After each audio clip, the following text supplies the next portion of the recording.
Grade 8-9 आज हम जो पिछला जो चैप्टर है उसको जो टॉपिक है उसको आगे लेके चलेंगे। जो चैप्टर नंबर 9 ट्रांसपोर्ट का है और उसे आगे ही बस कंप्लीट करेंगे। स्टूडेंट ये जो न्यू बुक है उस पर पेज नंबरिंग का थोड़ा सा डिफरेंस है, बाकी जो आपके कंटेंट टॉपिक्स हैं वो उतने ही हैं। बस उसमें क्या होता है कभी कभी ज़्यादा जो ओल्ड बुक है उसमें या तो एक का पैराग्राफ ज़्यादा है या फिर उसमें जो एक्टिविटीज़ हैं वो थोड़ी ज़्यादा करा दी गई हैं। तो स्टूडेंट आपने बस टॉपिक के नेम्स को देखना है, चैप्टर नंबर जो टॉपिक का नाम हमें लिख रही हूँ उसको आप फोकस देखते रहेंगे। तो यहाँ पे ये न्यू बुक से ही काम हो रहा है कि at source food sugar is moved by the active transport into the sieve tubes of phloem. Student हम जो देख रहे थे कि जो प्लांट में ट्रांसपोर्ट है फूड की फ्लोएम के थ्रू, तो वो हाफ टॉपिक हम कर चुके थे, आगे हम कंप्लीट कर रहे हैं। तो ये active into the sieve tubes of phloem due to the presence of the sugar in the sieve tubes their solute concentration increases and the water enters them from xylem via osmosis. This result in higher pressure of water in these tubes which drives the solution of food towards sink. Students कुछ भी हो सकता है, fruit भी हो सकता है और रूट्स भी हो सकती है, जहाँ पे उस फूड ने एक्यूमुलेट होना है यूज़, बाकी जो पार्ट्स उसको जितना यूज़ करना चाहें और बाकी एक्यूमुलेट जहाँ पे होता है स्टोर होता है। At the sink end food is unloaded by the active transport. Water also exists from the sieve tubes. The exit of water decreases pressure in the sieve tubes which causes a mass flow from a higher pressure at a source to lower pressure at the sink. तो student ये आप देखेंगे कि जो active transport होती है इसमें एक तो मॉलिक्यूल्स होते हैं वो एनर्जी को यूज़ कर रहे होते हैं, यानी ये ऐसी ट्रांसपोर्ट में एनर्जी यूज़ अप हो रही होती, तो वहाँ पे एक्टिव ट्रांसपोर्ट उसको ऑस्मोसिस के थ्रू पानी में इसमें शुगर जब मिक्स हो रहा है तो यहाँ पे एक्टिव ट्रांसपोर्ट के थ्रू जो है वो फूड सीव ट्यूब से निकल जाता है जहाँ पे सिंक में डालना हो, चाहे वो रूट है चाहे वो फ्रूट है। अगले हमारे पास है कि ट्रांसपोर्ट इन ह्यूमन, जो नेक्स्ट टॉपिक इसका आ रहा है। Like other higher animal the task of the transport of different material in human body is perform by two systems. तो एक है ब्लड सर्कुलेटरी सिस्टम एंड दूसरा है लिम्फेटिक सिस्टम। तो स्टूडेंट अब यहाँ पे ट्रांसपोर्ट इन ह्यूमंस जैसे हमने पढ़ा, यहाँ पे हमें जैसे कि हमने थोड़ा सा डिफ़ाइन किया कि दो सिस्टम हैं जो उसको कवर कर रहे हैं जिसके थ्रू ह्यूमंस में ट्रांसपोर्ट होते। तो एक है ब्लड सर्कुलेटरी सिस्टम, यानी कोई भी जो फूड हम खाते हैं तो वो ब्लड से में एब्जॉर्ब होती है, जैसे हम पीछे चैप्टर्स में भी पढ़ चुके हैं। और दूसरा लिम्फेटिक सिस्टम है, जैसे कि हमने स्मॉल इंटेस्टाइन में देखा था कि जब एब्जॉर्प्शन होती है तो कुछ चीज़ें जो हैं वो लिम्फेटिक वेसल में चली, फैट्स का हमने पढ़ा था कि वो लिम्फेटिक डक्ट में चली जाती है और वो बिल आखिर ब्लड में ही जो है ना अपना जो भी फ्लूइड है वो वहाँ से निकल जाता है। तो अब यहाँ पे थोड़ी सी डिटेल में हम इन दोनों को देखेंगे। The two systems are well coordinated and associated with each other, यानी एक दूसरे में कोऑर्डिनेशन उनकी होती है और ताल्लुक़ है, जैसे मैंने अभी आपको बताया। Here we will go into the detail of the human blood circulation. यहाँ से आप स्टूडेंट्स नहीं याद करेंगे,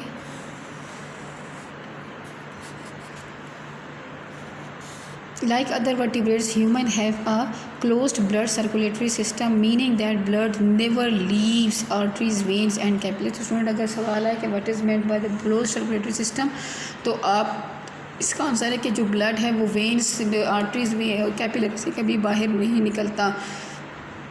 The main component of the human blood circulatory system are blood, heart and vessels. Blood vessels. यहाँ पे जैसे हमने अभी रीड किया कि जो कंपोनेंट्स हैं, main components of blood circulatory system क्या हैं, तो वो हमारे पास नंबर 1 पे आ रहा है कंपोनेंट, यानी जो भी जिसमें कौन से अनासर हैं जो मिलकर ये सिस्टम बनाते हैं। तो वो ब्लड है, हार्ट है और ब्लड वेसल्स, जिसमें वेन्स, आर्टरीज और कैपिलरीज तीनों आ जाती हैं। जो हमारा टॉपिक ब्लड का है पहले हम उसको रीड आउट करते हैं कि ब्लड क्या है। तो blood is specialized body fluid, a connective tissue की किस्म है ये, that is composed of a liquid called blood, plasma and blood cells. Students यहाँ पे जैसे कि कंपोजिशन भी देखी जा सकती है कि यहाँ पे प्लाज्मा है जो इसके अंदर वाटरी फ्लूइड सा होता है और इसके ब्लड में वाइट ब्लड सेल्स भी होते हैं, प्लेटलेट्स भी हैं। तो ये यहाँ पे मतलब जैसे इनको तरतीब जब बनती तब थोड़ी देर के लिए ब्लड स्टेक करते हैं तो ये चीज़ें सारी अलग हो जाती हैं। रेड ब्लड सेल्स नीचे की तरफ आ जाएंगे और फिर इस तरह से वाइट ब्लड सेल प्लेटलेट्स हैं ये आ जाएंगे और प्लाज्मा ऊपर की तरफ, क्योंकि जो रेड ब्लड सेल्स की डेंसिटी बहुत ज़्यादा होती है तो वो नीचे की तरफ बैठते रहते हैं। The weight of blood in our body is about 1/12 of our body, यानी जो हमारी बॉडी का वेट है तो उसका 12वां हिस्सा यानी 1/12वां हिस्सा जो है वो हमारी ब्लड हमारी बॉडी के अंदर होता है। The average adult body has about 5 litres of blood. ये एवरेज एडल्ट की बात हो रही है, उसकी हाइट या बॉडी जो है वो जो भी हो, लेकिन यानी एवरेज की बात हो रही है कि एक तो हमारी बॉडी का जो ब्लड का वेट है कितना है, वो 1/12 ऑफ आवर बॉडी वेट है, और एवरेज एडल्ट के अंदर कितने लीटर्स ऑफ ब्लड होते हैं तो वो 5 लीटर्स हैं। In a healthy person plasma constitute about 55% by volume of blood and the cells are the cell like bodies are about 45% by volume of the blood. अब आप देखें कि इसमें प्लाज्मा की परसेंटेज हमारे पास जो गिवन है वो 55% है कि ब्लड का वो हिस्सा 55% प्लाज्मा पे डिपेंड करता है, और जो बाकी हमारे पास हैं ब्लड सेल्स या वाइट ब्लड सेल्स हैं या रेड ब्लड सेल्स हैं तो वो कितना परसेंटेज उसकी होती है, तो वो 45% है। तो लेट से हम यहाँ पे इसको समराइज़ करके लिख देते हैं कि ये कॉन्स्टिट्यूट करते हैं 45% पे, यानी दोनों सेल्स जो हैं, और ये जो प्लाज्मा है ये कॉन्स्टिट्यूट करता है बाय वॉल्यूम 55%। ब्लड प्लाज्मा के देखते हैं कि इसकी कंपोजिशन क्या है, क्या इसका रोल है। Plasma is primarily water in which proteins. अब इस प्लाज्मा के अंदर क्या चीज़ें मौजूद है, तो इसके अंदर प्रोटीन भी है, साल्ट्स भी हैं, मेटाबोलाइट्स हैं, एंड वेस्ट आर डिज़ोल्व्ड। आपको पता है कि हमारा जो ब्लड है वो ऑक्सीजन ट्रांसपोर्ट के लिए भी बहुत अहम है, और जो दूसरे वेस्ट मटीरियल है वो भी ब्लड के अंदर ही आ रहे होते हैं, तो हमें ये चीज़ें मिलेंगी। तो इसको भी नोट डाउन करते स्टूडेंट है, जैसे मैंने पॉइंट्स में लिख दिए हैं कि ये प्लाज्मा में जो हमारे पास क्या चीज़ें होती हैं, तो वो प्रोटीन हो सकती है, साल्ट है, मेटाबोलाइट्स हैं, वेस्ट। हम फर्दर देखते हैं कि किस तरह की चीज़ इनके constitute water constitute about 90 to 92% of plasma के वाटर का कंटेंट प्लाज्मा में। अब ये जो प्लाज्मा है इसमें वाटर कितना है, तो वो कंस्टिट्यूट है 90 to 92% प्लाज्मा में पानी होता है, 9 to 10% आर डिज़ोल्व्ड, जो कि प्रोटीन, साल्ट, मेटाबोलाइट या वेस्ट हो सकते हैं। साल्ट्स कौन सी होंगी, make up 0.9% of plasma by weight, and sodium chloride जो द टेबल साल्ट खाने का जो नमक है, the salt of bicarbonate are present in the constable amount. Calcium, magnesium, copper, potassium and zinc are found in trace amount, ये कि कम मकदार इसमें इनकी एलिमेंट्स की भी पाई जाती हैं। Changes in the concentration of any salt can change the pH of the blood. तो अब अगर क्वेश्चन आता है कि वो क्या चीज़ है जिससे ब्लड का जो पीएच है वो चेंज हो सकता है, तो आपने लिखना है कि चेंजेस इन द कंसनट्रेशन, यानी इन साल्ट्स में से अगर इनकी मकदार कम ज़्यादा हो जाएगी तो फिर उनका पीएच भी ब्लड का चेंज हो सकता है, और जो नॉर्मल पीएच ब्लड का है वो 7.4 है। Proteins make 7 to 9% by weight of plasma, यानी आप देख सकते हैं कि जो साल्ट है उनकी मकदार कम ही है, लेकिन जो रिक्वायर्ड है 0.9 है, और जो प्रोटीन सेकंड हमारे पास इसका एलिमेंट आ रहा है, कंपोनेंट आ रहा है, वो है 7 to 9%। ये थर्ड है, पहला हमने वाटर का पढ़ा 90 to 92%, सेकंड हमारे पास साल्ट का आ रहा है कि वो 0.9% प्लाज्मा में कंस्टिट्यूट करता है, और थर्ड जो हमारे पास प्रोटीन आ रही है वो 7 to 9% by weight of plasma constitute करती है। The important proteins present in the plasma are the antibodies हैं जो ब्लड की अपनी होती हैं, और फाइब्रिनोजन है, ब्लड क्लोटिंग प्रोटीन है, albumin maintains the water balance of blood, etc. Plasma also contains the digestive food absorbed from the digestive system, nitrogenous waste and hormones. Nitrogenous waste student से वो waste होता है जो ज़्यादातर फिर हमने पढ़ा था जैसे पिछले लेक्चर में कि लिवर में या फिर वो किडनी में जाता है फॉर रिमूवल, एंड हार्मोन्स हो सकते हैं, एंड रेस्पिरेटरी गैसेस हो सकते हैं, कार्बन डाइऑक्साइड ऑक्सीजन, जैसे कि हम कहते हैं कि जो है उससे गैसेस एक्सचेंज पॉसिबल होता है, are present in the plasma. Quick overview of the blood cells and cell-like bodies. These include the red blood cells, erythrocytes उसको कहा जाता है, white blood cells हैं, ल्यूकोसाइट है इसका नाम दूसरा, एंड प्लेटलेट्स, थ्रोम्बोसाइट्स। तो देखते हैं कि हर यहाँ पे एक दफ़ा इसकी डायग्राम देखेंगे, वाइट ब्लड सेल्स किस तरह के दिखते हैं, प्लेटलेट्स उसके साइज़ में बहुत छोटा है, और रेड ब्लड सेल्स।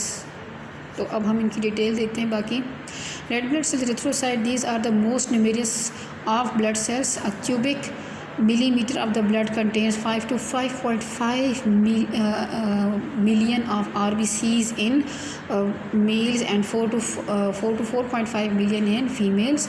तो स्टूडेंट देखें कि अगर कितना बारीक कतरा भी ब्लड का होगा तो उसके अंदर कितने सेल्स हो सकते हैं।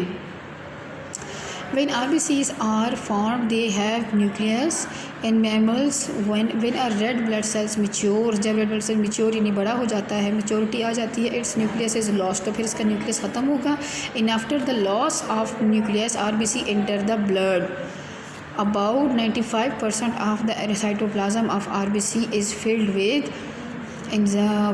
hemoglobin, which transport oxygen and small amount of carbon dioxide. The remaining 5% consists of enzymes, salts and other proteins. RBCs are biconcave. जो इनकी शेप है वो बाइकनकेव यानी अंदर से पतले होते हैं, अंदर की ओर पतले होंगे और बाहर की मोर उनकी जो एजेस हैं वो मोटे होते हैं, तो इसलिए इसको बाइकनकेव शेप इसको कहा जाता है।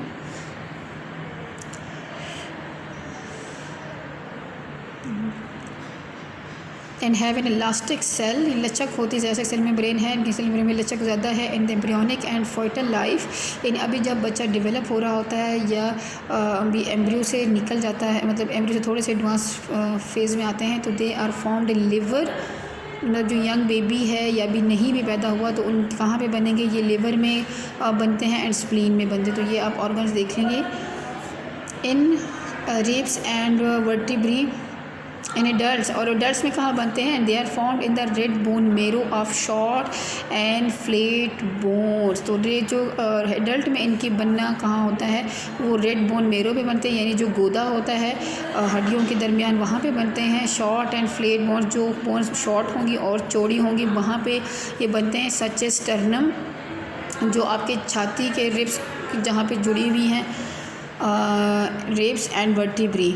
Average life span of RBC is about 4 months. तो ये 4 जो भी एक सेल होता है वो 4 महीने तक जो है वो ज़िंदा रह सकता है। 120 days after which it breaks down in liver and spleen by phagocytosis. तो स्टूडेंट्स का ब्रेक डाउन फिर कहाँ पे होना है, जब इसकी एंडिंग होनी होती है तो वो किस प्रोसेस से फेगोसाइटोसिस कहा जाता है, और ये कौन से पार्ट्स में है, कौन से ऑर्गन्स में है, तो वो लिवर एंड स्प्लीन है।